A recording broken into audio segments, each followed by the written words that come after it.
Now, my name is Melissa. I serve in the state legislature. I represent District 19 here in Boise, so you're sitting in the district in which I represent. And I can tell you it is an honor and a gift to represent this community. And in fact, when I ran for office, I was a little scared. No, I was a lot scared because of the weight of responsibility that carries. So I'm just really excited to be here serving my community and hoping to help, I guess, you understand the folks like me and that I work with to help you, I think, advocate for your very important issues. So I would like to hear just from a few of you, say your name and tell me why you came today, what you hope to gain. At this particular session? Yeah. Yeah, I think it can be really daunting when I've never been to a committee hearing, I've never participated in person in Boise in the process, and how can we affect change from where we live, especially if you're removed, I think, to try to even get a hearing for a bill or get a bill printed or comment once it is, and how can you best be involved in that process? That's great. So really, how can I get involved, especially at a distance? I've never been to a committee meeting. It's a little intimidating. Is that what I heard you say? Or daunting? Yeah. Okay. What's daunting about it? Oh, everything, I think. I mean, everything from, I would say we work in transportation, but I don't have the sense at all that the leaders of transportation in the House, that they view that as walking and biking as a valid form even of transport. So how do you even begin? That's why it is daunting. It's like, wow, there's a lot of talk about cars and trucks and, no talk about people who might be walking to school or biking to their work. So, yeah, where do we begin? Where do we begin? Oh, that's great. Don't let me forget that. I'm a administrator in the executive branch of government. I maintain and implement a couple state laws and federal laws, and I'm not an advocate. I'm that part of government that follows instructions. And I'm here today to learn about the interests of Idahoans so that I can better understand at least what the realities are in the state. Earlier in the week I did training with LTAC and the FHWA to sort of learn how the federal and state component works, and then I wanted to see how the Idaho Walk Bike Alliance was viewing the subject. So I guess I'm the one that works at headquarters and tries to implement the state and federal law. How does that feel sometimes? Well, it's an important part of government. And I'm here today to learn how the folks that make those laws are being communicated with, so that way I know at least how to direct folks that come to me that may be upset and give them the right path. I guess, that's the process part of government that seems like, it's forever. But if I know what the right path is, then I can be a better representative in government. Good. Okay, so that was great. But how do you feel about that position you're in? It's a real honor. I've spent my whole entire career working for the government. And I trained, I've gone to school, I've worked with many of folks in this room. And, I think that that's my calling. I feel like I'm doing what I was put here to do. So that's how I feel about my job, and it's a real honor to serve in that capacity. That's great. I really appreciate you sharing that, because I've been serving for 4 years, and I have constituents that advocate to me and lobby, and here's what we need and want. And I do a lot of work actually with a number of agencies, in particular health and welfare, because it seems like a lot of constituent concerns come to me from that area. And I had an aha moment recently, I guess I'm a slow learner, is executive branch is following the orders they're given. And sometimes we want those departments to do a certain thing. And they really have to follow the legislative policy and the governor's direction. And that's tough sometimes, because that department gets caught in the middle, and then they're labeled a certain way.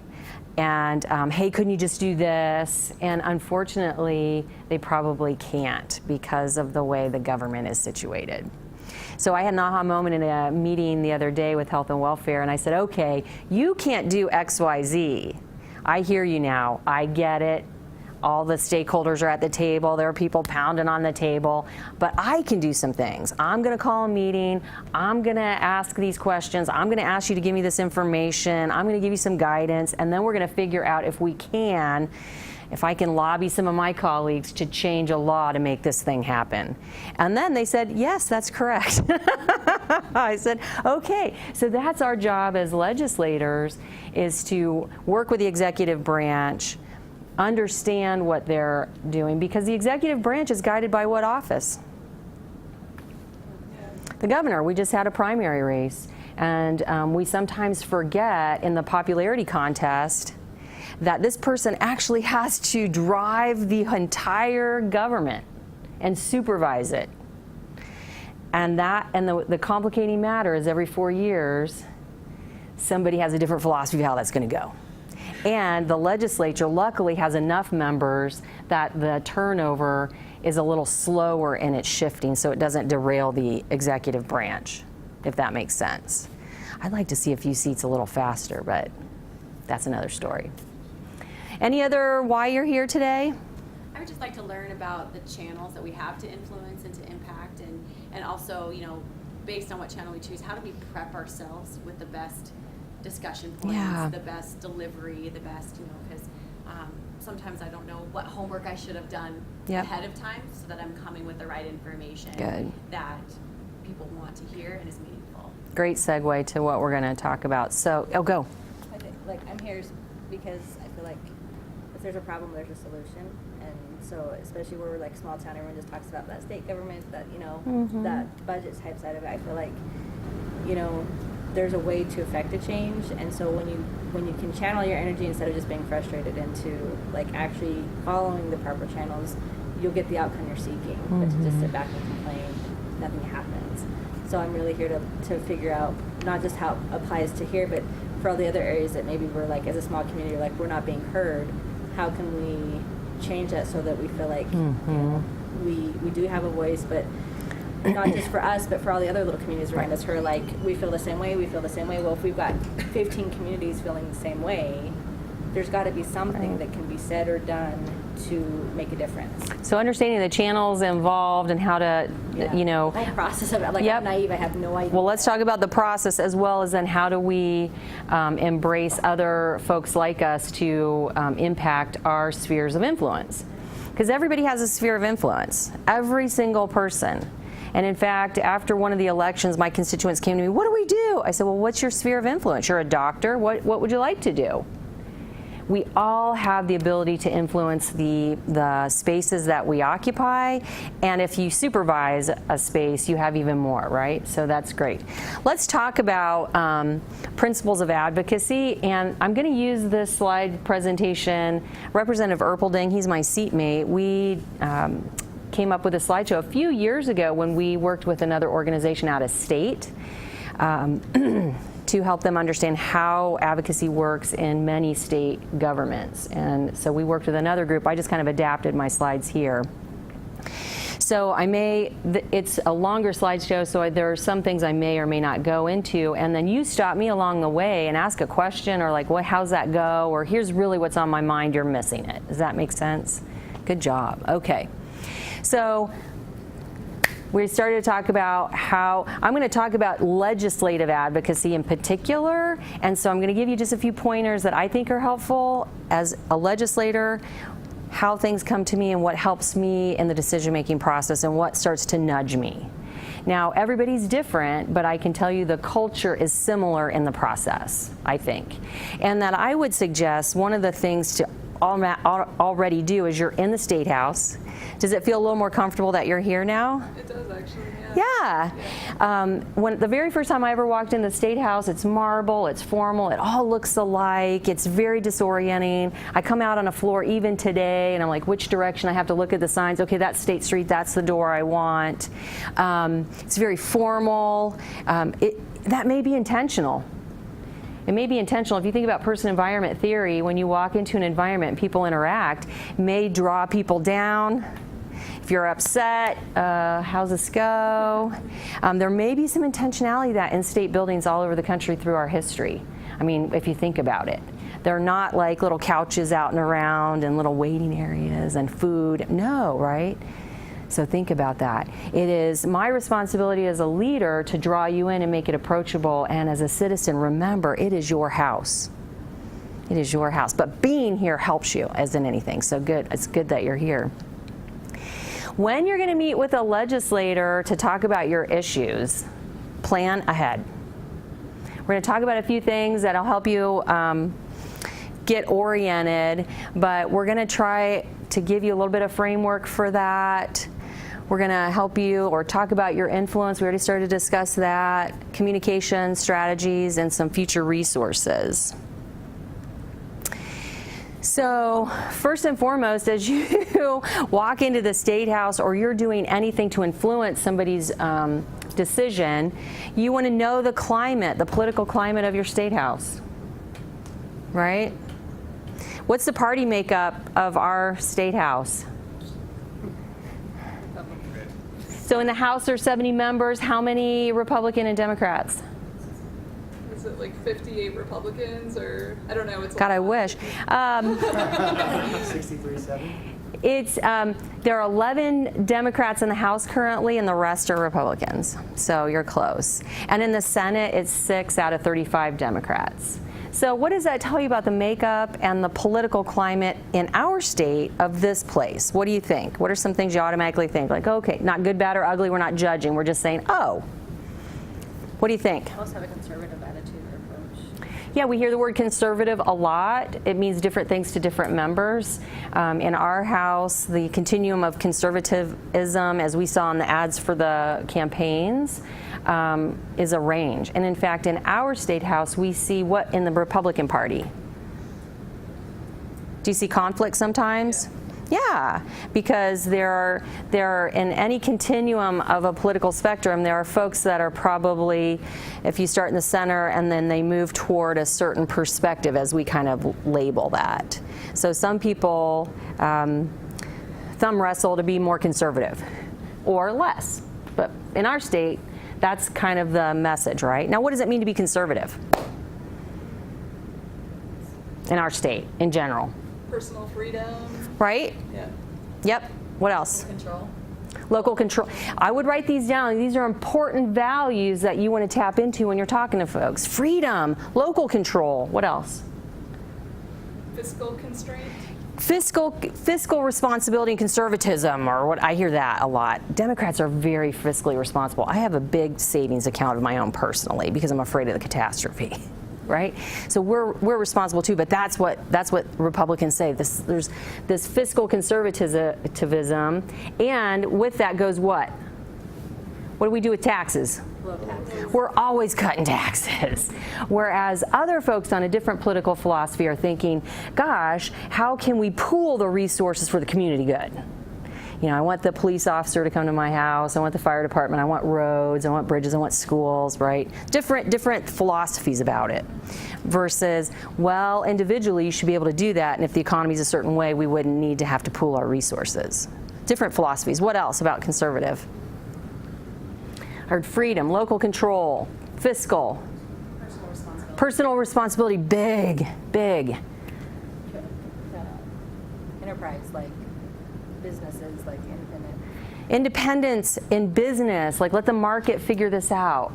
Yeah, good. Those are things you want to keep in mind as you talk to folks, because those are the value points that maybe some folks are dealing with. And know the members. So do your homework, plan ahead. If you're going to go talk to somebody, look them up. Do a Google search of their name. You'll have some articles pop up. You'll see what's important to them. Go to their website. That's a great way before you talk to anyone. What do they value and what are they putting out there? Do your homework, plan. Then you want to, think about what the constituents feel about it. You've got your hand on that pulse, right? Who's supportive and who's not supportive. So as you're doing your homework, especially about walk bike issues, livability in our communities, that balance between lanes of traffic versus sidewalks and safety. Think about, go again and try to do your homework. Who supports these things and who doesn't?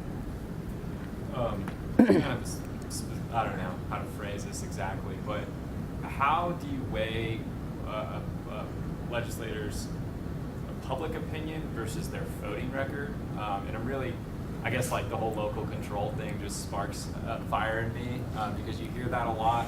You see people voting against local control, and so do you try to go with their ideology, or would you weigh more heavily on their actual voting record? That is a great question. I would say I would probably go with the ideology and understand the voting record, right? So I had a piece of legislation that really mattered a lot to me. I'm still bitter about it. That I thought I could pass on the floor. I got it out of committee. I can't even believe I got it out of committee, but I did. I thought I had the votes. People turned on the floor. Now, I thought they were going to vote with me, right?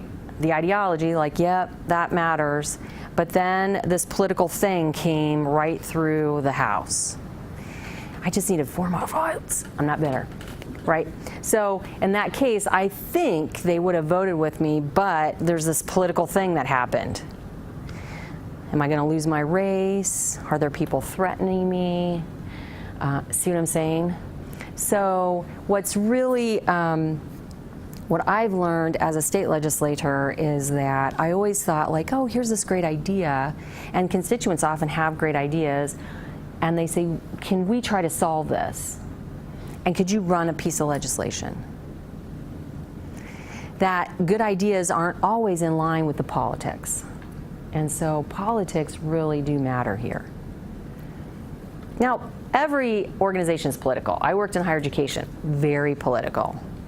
And in fact, people said, Melissa, how are you doing down at the State House now that you're not in, higher ed and like all the politics? And I looked at them, I said, gosh, the higher ed is probably one of the most political places I've worked. At least here I know where the knife is, right?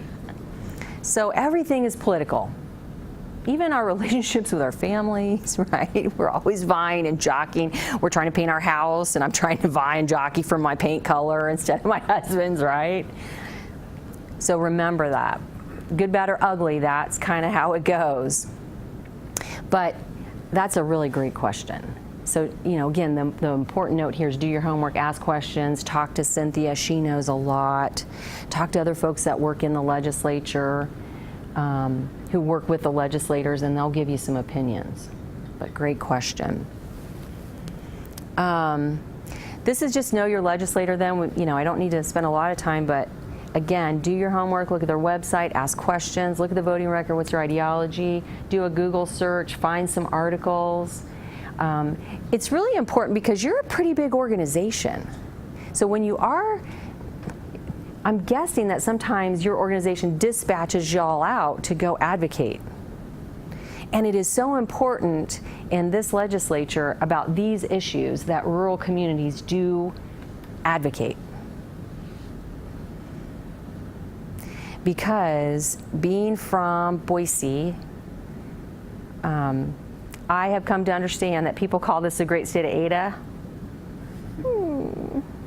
So I really try to travel outside of Boise. I was just in Twin Falls meeting with the chief of police. I went up to Coeur d'Alene, I met with the chief of police there. I'm trying to, anytime I'm in the state, I try to go out and just get to know folks in other areas so they know that I don't have 3 heads coming from Boise. Right? But I can tell you your advocacy in rural communities to come forward in the State House are essential. So do your homework, know your legislator. Now, the other thing I would suggest, meet with your legislators. Call them, say, hey, I'm so-and-so, I'd love to come meet with you. When's a good time? I'd love to have coffee, I'd like to talk to you about the Walk Bike Alliance, whatever it is. I think face-to-face is really the best way to go, especially in a legislature that is a little bit older. Like I remember working with Representative Bateman. I don't know how many of you know who he is. He loves history. He was a teacher. He was this just this grandiose caricature of a man. I loved him. He was probably in his 80s, wasn't he? His office is right across from mine. He did not email. And he phone called. I'd hear him over on the phone. He was a little hard of hearing, so everybody heard him on the phone. But he would handwrite these beautiful letters. He would meet with people. He would call on the phone. So it's important to know, like for me, I'm okay with email. I'm checking it all the time. I got my inbox down to 20, right? Some of my colleagues are at 3,000. So, think about that. I call Representative Bell where I'll email or text Senator Keogh. So know your legislators. Know what matters to them, what they value. Again, you'll find that on their website and talking to folks. Okay.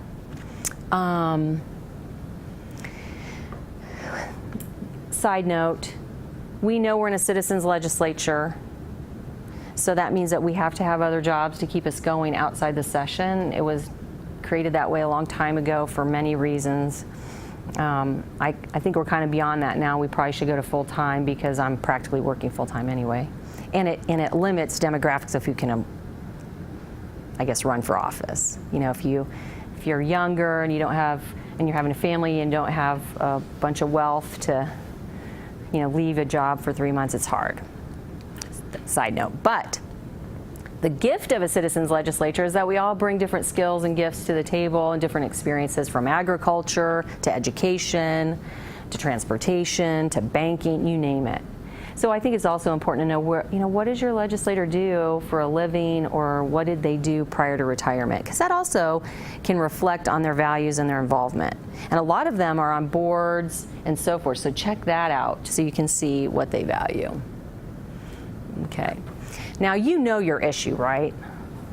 What if you had to say what is the issue you would go to your legislator about? What is it? Funding. Funding for what? Well, obviously we're here for bikes and pedestrians, but I know in rural communities it's lack of funds for infrastructure projects that, for planning from prior organization or prior, councils have left a mess that, a small town to try and come up with $40 million for infrastructure projects is. Right. So it's trying to find ways to be creative, either in finding funding or being able to apply for funding. I would say. Can everybody hear? No. Darn it. She's talking about funding and infrastructure. And like for like bike and pedestrians in our community, there's no, our community looks at it like sidewalks are great, but people's basements not flooding because of sewage backups is probably more important than the sidewalk. So as a small town, it's splitting those hairs of, well, safety's great, we also have to make sure that people are still getting sewer and water to their houses, and so as a small town, funding is always at the top of the list. And so when we're looking at our budget, while these items are great, they also don't take precedence over the fact that at the end of the day, if you have a sidewalk, that's great, but if you don't have sewer and water, what's the point of living here? Okay. So funding is probably the biggest issue, and especially for where there's hard to come by funding. Sewer and water, there's not a lot of tax base or anything to try and fund those resources. All right, these are the problems behind the issue. These are the complications. What is the issue you want to drive home to legislator? What is the issue? These are the complications. What is the issue? Or your issue? What is it? Go. Our bus system is terrible. Well said. There you go. Boy, that was quick. Yeah. Our bus system is terrible. What's your issue? What's the Walk Bike Alliance? What are you advocating for? What's your message? Safe routes to school funding.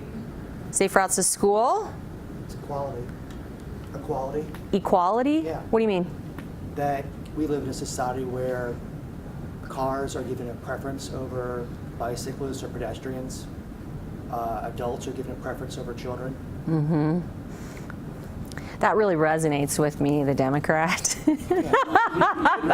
No, where are you from? Boise. Oh, well, that's perfect. Okay, then you can advocate to me. That's right. What's your issue? Big highway systems that come through town, but no way to have safety with it. Yeah, driving through Fairfield. I rode my bike through Fairfield. I rode my bike across the United States in 1996. I lived in Michigan. I started in Astoria, Oregon. I went to Portland, Maine. That's how I went up the Teton Pass. It's my first time west, my first time to see big sky, my first time to see mountains, and my first time to be run off the road, and only time was in Idaho on my way up to Fairfield. But I noticed, like, gosh, all these trucks going through these small towns, like how do you live here, right? Yeah, it doesn't make it very nice. Trucks and UP railroads. Yeah, yeah.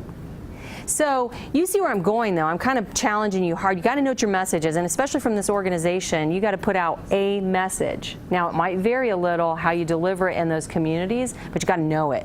And it's got to be succinct and to the point, and it's got to be resonating from your heart.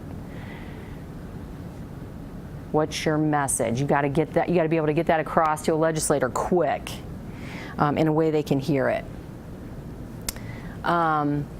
So part of planning ahead is knowing what the process is. That was your question. How do we get a bill introduced and passed and advocated for, et cetera? In our state, unlike many others, the chair of the committee is the person that makes a determination as to whether a bill is heard. Now, politics impacts that a great deal. When I first started in the State House 4 years ago, it was really tough for a certain party to get a bill heard. But leadership has determined, like, hey, that's probably not the best way to run government, and so some of that's been loosened, which is nice. As a state legislator, what I do is when I have an idea or a problem comes to me. So a piece of legislation that I've worked on and passed several iterations of is in regard to sexual assault victimization. As a citizens legislator, I was a direct advocate for victims. I know the problems. Now I'm in this place I can affect policy. What a gift. So as a legislator, I'm like, hey, there's a problem over there. Rape kits are sitting on the shelves and they're not getting processed. I better draw the stakeholders together in the trenches working here before I make any move. I got to do my research, call some meetings, figure this out. After that happens, I start putting it on paper, and I go to a staff member in the legislature, and they write it in all that terrible legal speak that I don't understand. Why do they have to write that way? I'm asking every attorney, what does that really mean? They write it up, and then I pass it back to all the stakeholders, and I say, is it right? And then we edit it and edit it and edit it. All the while we're doing that, I'm talking to the committee chair. And I'm saying, I have this idea, I have this information, here's who's involved, here's who's supporting it, can I have a hearing? And all the while, too, I'm getting all the stakeholders I can to tell the chair, here's who's on board, and by the way, all the conflicts have been resolved, because they like to hear that. They don't want to fight in the committee all the time. But I know if I can get everybody on the same page, I could get it through a little easier, because no one's going to fight it. So I'm doing all this work, massaging, and then I'm praying, will the chair let me hear it? And I'm going back and forth I'm taking stakeholders to see him or her, and here's why we need to do it. And finally the chair says, yes, I'm gonna let you hear that. Whew. So then we get an introductory hearing where only the sponsor may speak. No, none of my stakeholders. They might be sitting there going, yeah, but I'm the only one that can speak. I gotta convince the committee that there's more worth hearing. And then the committee will determine, like, that's a worthwhile idea. They'll ask a few questions, and then they'll say, I think we want to hear more about this. Now, politics will get involved here. So, for example, I tried to introduce a bill just to create an interim committee to study affordable housing, which is impacting transportation, which is impacted by wages, which is... I had great Republicans co-sponsoring it. I'm thinking it's going to go, but it's in state affairs. State affairs is notorious for being super conservative and killing everything, even the chair's bills, which is outrageous. So of course they killed it. So politics comes in because there are some folks philosophically that say that's not the state's role. Let business figure it out, right? So the process is get permission from the chair. The committee either kills it, what we say kills it, or says we want to hear more. And if I get to that, I hear more, then I'm creating a presentation to convince that group to let it go onto the House floor. If they say, yes, this is great, they're going to pass it onto the floor, and then the whole House will vote on it. If it makes it out of the House, it goes to the Senate, and we start the same process in the Senate committee. Now, I still have to make sure that committee chair will let me have a hearing. But that time it's a full hearing, and then it goes to the Senate. Hopefully it passes there. Then it goes to the governor, and the governor will either sign it, veto it, or say, I'll let it go, but I'm not signing it. And then it becomes a law or not. If a proposed bill does die in committee, or kill, or I don't know the correct terminology, do you have, for us as advocates or for stakeholders, do you have advice for how we stay engaged? Like, is it appropriate for us, even if it's not our legislator, to write the committee chair and say, hey, you killed this bill that I cared about? Absolutely. That is your job. I mean, we are public servants serving you. You're going to try to convince me as to why that was important or why you're distressed about it. Thank that person or not, right? So even in that case, like in an introductory hearing, there was one bill, I had all the stakeholders sitting there. They're not going to say anything, but it shows the committee, these folks care. And ahead of time, there's some things that I might do. Have stakeholders either having meetings with, emailing, or calling them on the phone. All the while, I'm behind the scenes talking, trying to convince. I hope you'll come to my side. Here's why. So we are all in it together when we're trying to pass a bill. The legislator you're working with, the lobbyists, the organization, the state, we're all in it together trying to figure out how to pass this thing through. Yes. There's me, cross country in Idaho. Just had to throw that in. My cross country trip. So as you're advocating, you've got your plan, you have to have good messaging, and that's why I was kind of challenging, like, what's your message? What are the values of the organization? What are the values you're trying to basically communicate to the legislators? And how does that fit with the issue? So every issue is based in value.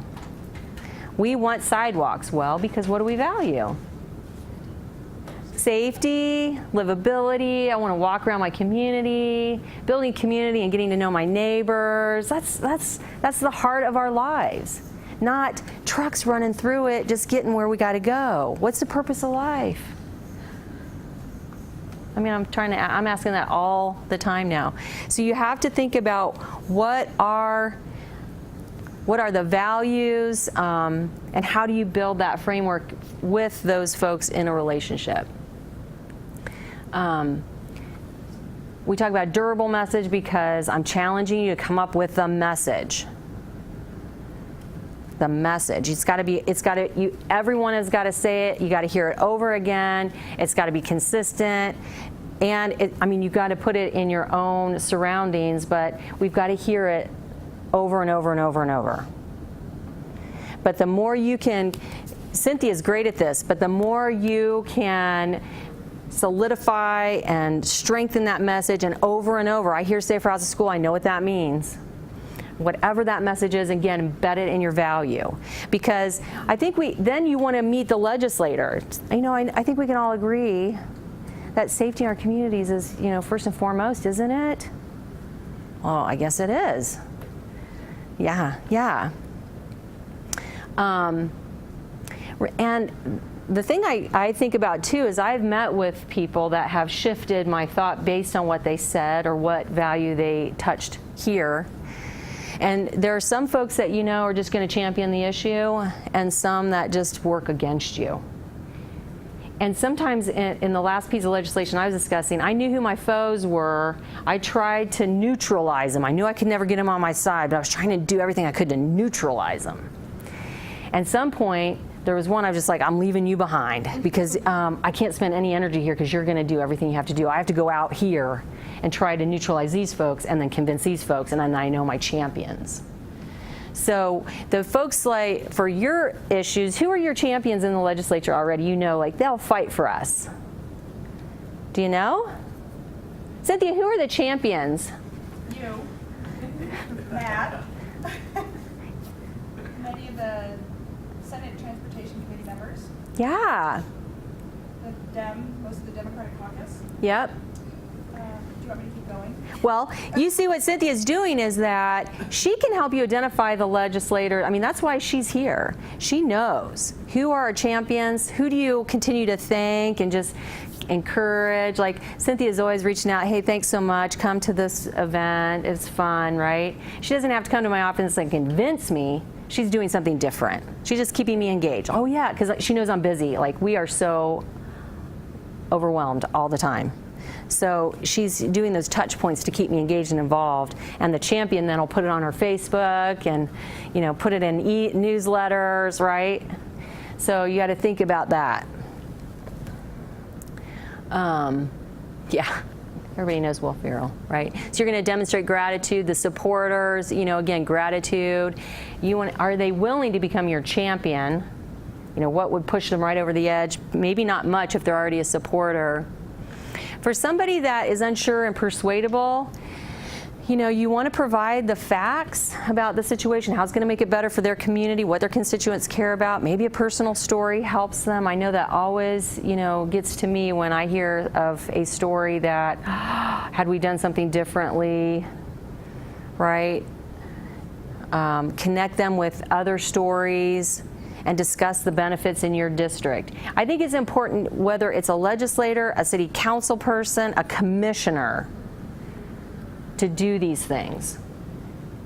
It's not just the legislator, but the policy for the state comes through this house. It either supports the things in our local communities or it ties their hands. And unfortunately, I see a lot of hand tying in our legislature in this issue, unfortunately, but we'll get past it. You know, if they're unsupportive, you know, provide the facts with some detail, keep it short and sweet and move on.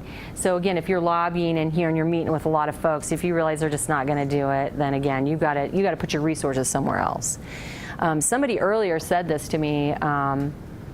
We were joking about it, or maybe they left, but they said, you know, I've kind of given up on the legislature. I can't change their minds. I'm going to have to change the seats. I thought, well, that might be the case, but there are some folks that we always know, maybe at one end or the other, but there are those folks we can persuade in the middle.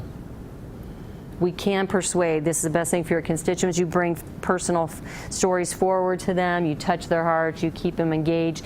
The best thing you can do, what Cynthia does with me all the time, is invite them to things. And then if you have a champion and you want to get somebody to that thing, you ask the champion, can you invite that person and bring them with you?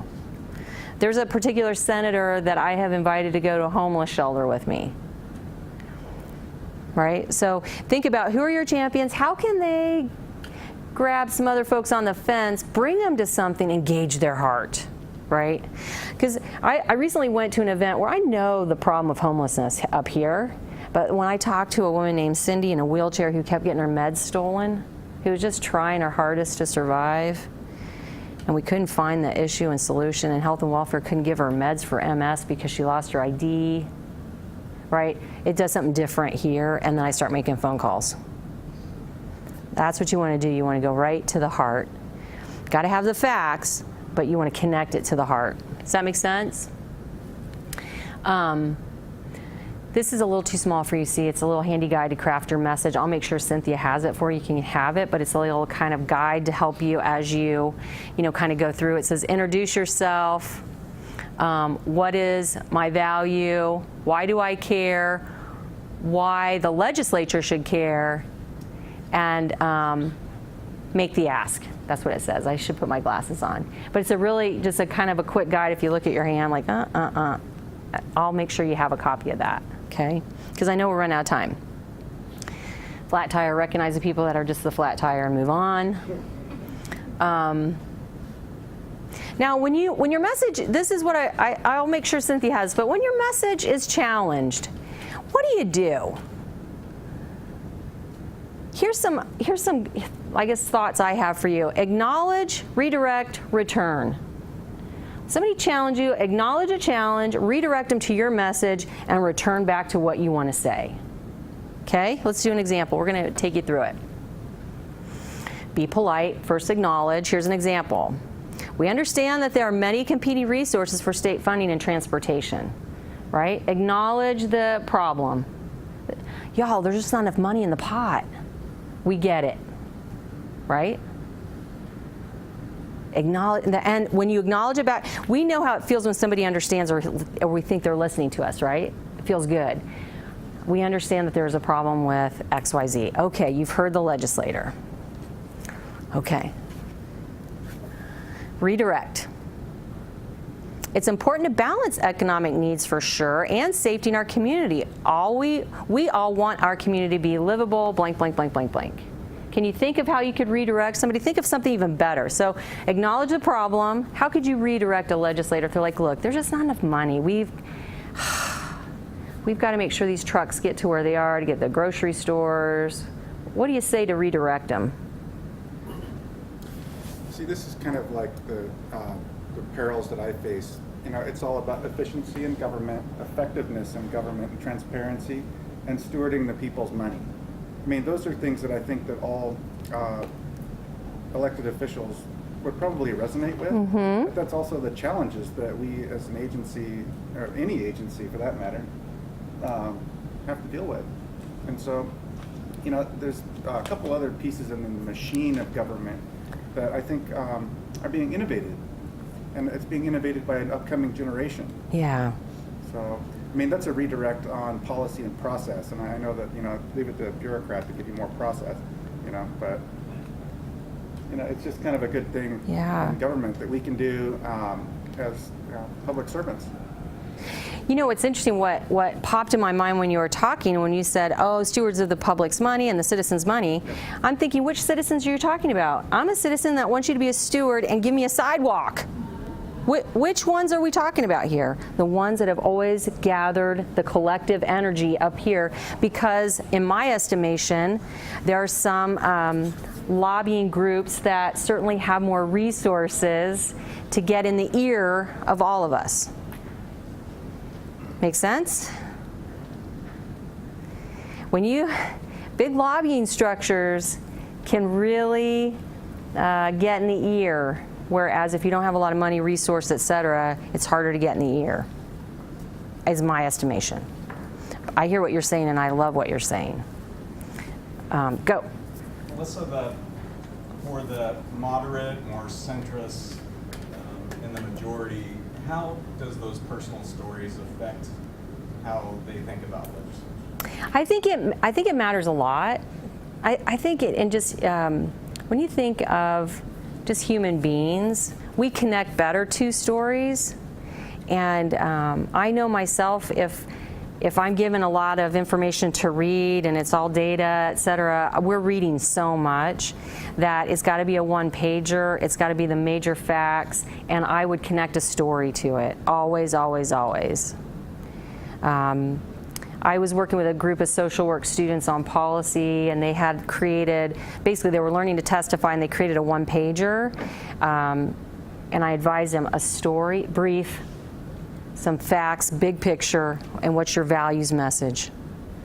And then you talk it through. But I think the stories matter. Now, politics gets in the way of the stories for sure. So you lose momentum from that personal story. Kind of, is that what happens? I think you got to keep them focused on that. I'll tell you a story. There was one legislator who was on the fence with this legislation I was working on. It was about firearms. And boy, he did not want to vote for it because he knew they were going to come after him in his election. And I just kept on him and kept on him. We're talking about saving lives. I put stories in front of him. I put victims in front. I put everything in front of him. He finally voted for it. He got attacked. I was right there supporting him. Everything I can do to help you. But I think it was the stories that finally turned him. And he's like, I've got to be on the right side of this because people are dying. And I said, I'll give you every talking point you need about lethality. So I'm getting the wind-up call, but are there lingering questions? We didn't get to everything. I'll give Cynthia this, but again, I think you acknowledge, you redirect, and you go back to where you want them to be. Acknowledge the issue. I want to redirect you back to where the issue is, and then let's return to my values. Okay, that's a big message. Acknowledge, redirect, and returned. We already talked about understanding your legislators. Be accurate, be brief, be courteous. Again, everything you do has to be accurate, brief, and courteous. Brief, brief, brief. I get emails like this, and I'm somebody that cleans the inbox out. I'm like, oh my God, I don't have time to read that. I worked on my email yesterday for 3 hours. Brief, accurate, courteous. Thank you so much for reading my email today. So I'm thinking, with this, where's the balance in proposing something, but like where you're wanting to be brief and concise and you're trying to get right down to the bullets, but like I'm thinking, okay, transportation's huge. We live in a manufacturing plant, all of those things. So if I'm proposing that we try and move funds into the pedestrian safety aspect of it, there's a whole relay that comes from that. We talk about dying small town America, that they're shriveling, that they're not surviving. But then you have the statistical facts that show that if you revive pedestrian and bike accessibility, then you revive the downtowns. Mm-hmm. So Those are great those are perfect bullet points. You just talked about downtown America. My whole imagery just went, whoa, I could see it. The trees and the courthouse and the kids playing. So that's appropriate to kind of tie that into around that. It's not just that this is going to be affected, but all of this. Absolutely. From it. You want to speak to your legislators' values. That's conservative values. This is downtown, hometown America. Of course we acknowledge the importance of economic growth and development, but we want to preserve our way of life in Idaho, don't we? That's what you want to tap into. Not the urban legislators. We're all about public transit, riding our bikes, and but we're not thinking as much as hometown America. See what I'm saying? You got to do that in your local and your state. Think about what drives the value, go right back to the value. And you can do that in a one-pager. Now, you also want to meet with them. It's a process. It takes a long time to get legislation through. I started on a process to do legislation last year to just cross one line out of a law. It took me a solid year, and then it almost derailed in committee. You've got to rally. You've got to gather people. You've got to get folks on your side. You've got to have your message down. You've got to practice it. I'm happy to consult and meet with any of you privately. Or with the organization more. But you got to know your media message, big picture. How does it translate to my community? How does it always go back to this organization of Walk Bike Alliance? What are we trying to do? But how do I personalize it in my small community? How do I touch the values of the folks in these seats? Small town America is how you do it. My kids getting to school safely. As soon as you said hometown, I saw the tree, I saw it all. That's how quick we do it. That's what you want to do. Remember that. Cynthia's mean. She's just like, you got to go. I'll stay here if you have any questions afterward, and I'm happy to answer. Do they have my contact information? They could email me. I could answer questions. I'm happy to consult with you. And if you want to share your presentation, I will. put it on our website. And we're videotaping your presentation also. I know. I didn't realize that. I would have dressed nicer, combed my hair. Oh, you look beautiful. You're good. I just didn't have to wear a suit in this. Anytime I don't have to wear a suit here. Yes. Y'all, thank you so much for coming. And keep up the good work. Do not be daunted. Let me tell you, perseverance and persistence is what changes things. Every little drop of water on the rock matters. I can tell you I've seen it happen and change things. Go get them.